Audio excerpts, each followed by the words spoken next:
Ladies and gentlemen, welcome back to a brand new league breaking reportings video analysis updates. Total 420 reportings for the day.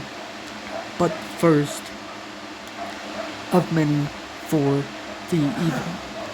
Let's get into these reportings by the Hill read by animated voices. So we will be getting reads as well as listens. Let's get into them. Warner walks out of Trump's speech. Could not sit through. Lies by Ryan Mancini. Senator Mark Warner, Democrat from Virginia, on Tuesday walked out before President Trump completed the first State of the Union address of his second term. One of several Democrats who left before the address to Congress concluded. Walked out of the State of the Union because I could not sit through hours of Trump's lies, Warner posted on social media. Americans know the truth. He is spiking prices and wrecking our economy. We are a better country than this.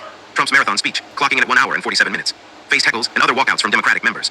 Representatives Rashida Tlaib, Democrat from Michigan, and Ilhan Omar, Democrat from Minnesota, were among those who shouted at the president during his speech.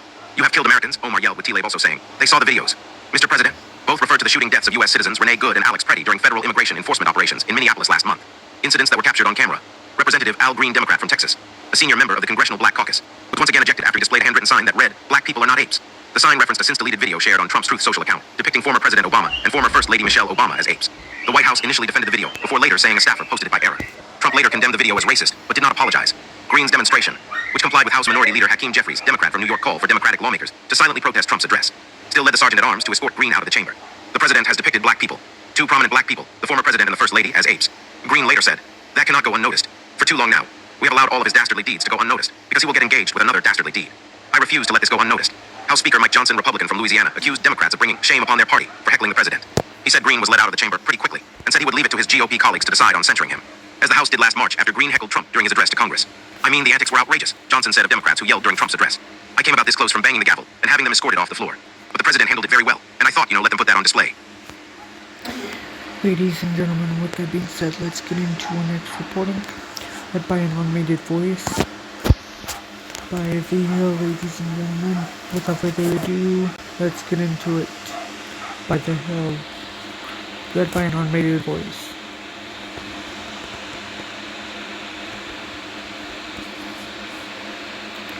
Five standout moments from Trump's State of the Union address. By Julia Mueller and Sarah Davis. President Trump pitched his vision of a golden age of America in record-length remarks to Congress on Tuesday, touting his administration's wins and attacking rival Democrats as he weathers poor approval numbers and frustrations over the economy.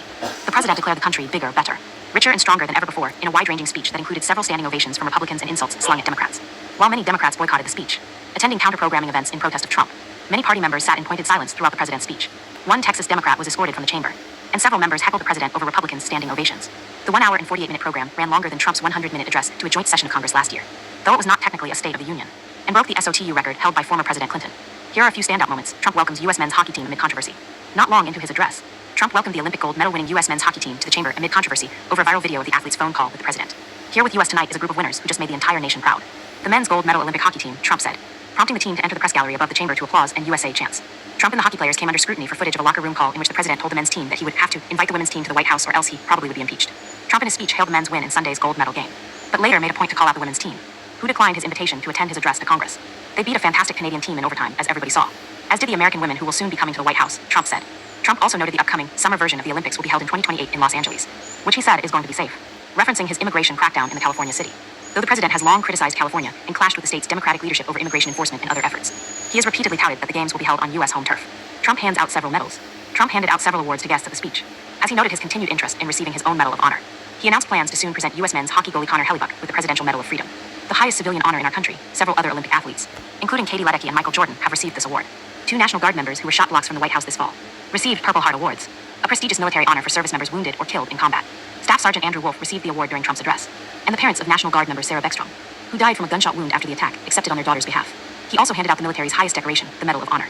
First Lady Melania Trump presented the honor to 100-year-old former Navy fighter pilot Captain Royce Williams, whom Trump called a living legend, and a military official awarded Chief Warrant Officer Eric Slover, who led the administration's January military operation to capture Venezuelan President Nicolas Maduro. Scott Ruskin, the Coast Guard swimmer who rescued 164 girls at Camp Mystic during deadly floods in Texas last year, received the Legion of Merit Medal. Trump pans unfortunate Supreme Court tariffs ruling. With Supreme Court justices in the audience, Trump bemoaned the court's unfortunate decision to strike down the bulk of his sweeping tariffs last week. Just 4 days ago, an unfortunate ruling from the United States Supreme Court. "It just came down," Trump said. The justices stared straight ahead with their hands in their laps.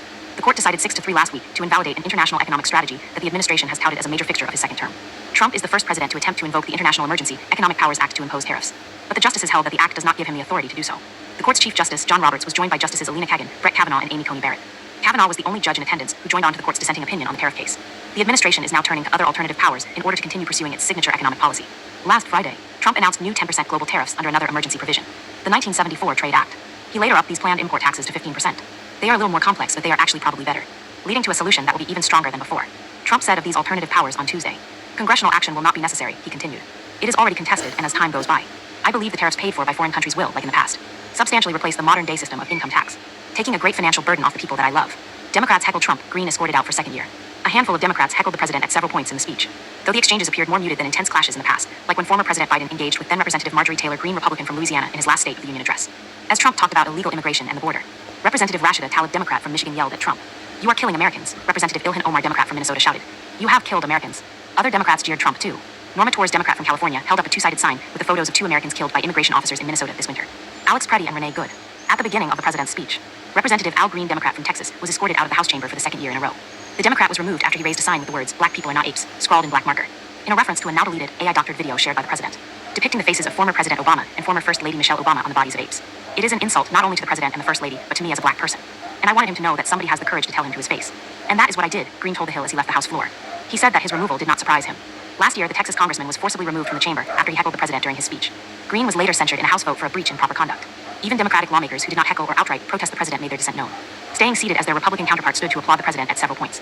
"You should be ashamed of yourself, not standing up. You should be ashamed of yourself," Trump told Democrats who remained seated after he called Department Homeland Security funding amid the agency's partial shutdown. "Look, nobody stands up. These people are crazy, I am telling you," Trump said at another point. Democrats did, however, stand and applaud when Trump called for Americans to totally reject political violence of any kind, and when he touted his administration's success in returning the last living hostages held by Hamas. Among other moments, Trump jabs at Pelosi amid push to ban lawmaker stock trades. Trump targeted Representative Nancy Pelosi, Democrat from California, the former House Speaker, as he endorsed a ban on lawmakers trading stocks. "As we ensure that all Americans can profit from a rising stock market, let U.S. also ensure that members of Congress cannot corruptly profit from using insider information," the president said. Members of both parties applauded, and Trump remarked with surprise that some Democrats stood up. "I cannot believe it. Did Nancy Pelosi stand up if she is here?" he asked. The 20-term Congresswoman has faced scrutiny over her husband's successful stock trading and once drew backlash for not supporting a ban. But she later reversed course. The California Democrat has stressed that she does not own any stocks and endorsed a separate congressional stock trading ban for members and their spouses last year. Congress has long pursued a stock trading ban for members, though proposals have struggled to take hold. Trump called on lawmakers to pass the GOP-led Stop Insider Trading Act without delay. Pelosi and the president have been feuding since Trump's first term in office, particularly when he spoke before Congress. Pelosi, then the Speaker of the House, ripped up her copy of Trump's prepared remarks at the end of his 2020 State of the Union. She posted an image of her tearing another paper on social media ahead of Trump's Tuesday speech. Trump said in November that he was glad that evil Pelosi plans to retire from Congress at the end of her term, deriding the first female speaker as a tremendous liability for the country. Pelosi in November called Trump the worst thing on the face of the earth, accusing him of having effectively abolished the House of Representatives with his influence over current House Speaker Mike Johnson, Republican from Louisiana. LLA, Sudik Shakochi, and Emily Brooks contributed. Ladies and gentlemen, with that being said, let's get into our 20th reporting video analysis update by The Hill, read by an automated voice, ladies and gentlemen. So let's take a look, read it, and listen. Before we begin, please make sure that you like, comment, share, subscribe, as well as enjoy for more factual, non-fabricated, legal breaking, reporting, video analysis, updates, and more that you need to know about on the side of politics. Without further ado, let's get into it. By The Hill, read by an automated voice. 5 takeaways from President Trump's State of the Union address. By Niall Stanage. President Trump delivered the first official State of the Union address of his second term on Tuesday. The speech came with the president beset by low approval ratings, especially on the economy, but seeking to rally his party ahead of November's midterms. Trump also gave his address, which clocked in at just short of 1 hour and 50 minutes, during a time of rising tension with Iran. The president has dispatched 2 aircraft carrier groups to the region.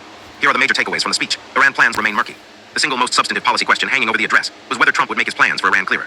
He did not, or at least not by much. "We are in negotiations with them. They want to make a deal, but we have not heard those secret words. We will never have a nuclear weapon," Trump said. "My preference is to solve this problem through diplomacy, but one thing is certain. I will never allow the world's #1 sponsor of terror, which they are by far, to have a nuclear weapon. Cannot let that happen." There are a number of complexities to this ahead of talks between Iran and the United States that are set to take place in Geneva on Thursday. First, Iranian President Masoud Pezeshkian told the United Nations General Assembly last September, Iran has never sought and will never seek to build a nuclear bomb. Second, elsewhere in his speech, Trump suggested, as he has before, that Iran's capability when it comes to long-range weapons, regardless of their nuclear or non-nuclear nature, is its own hurdle.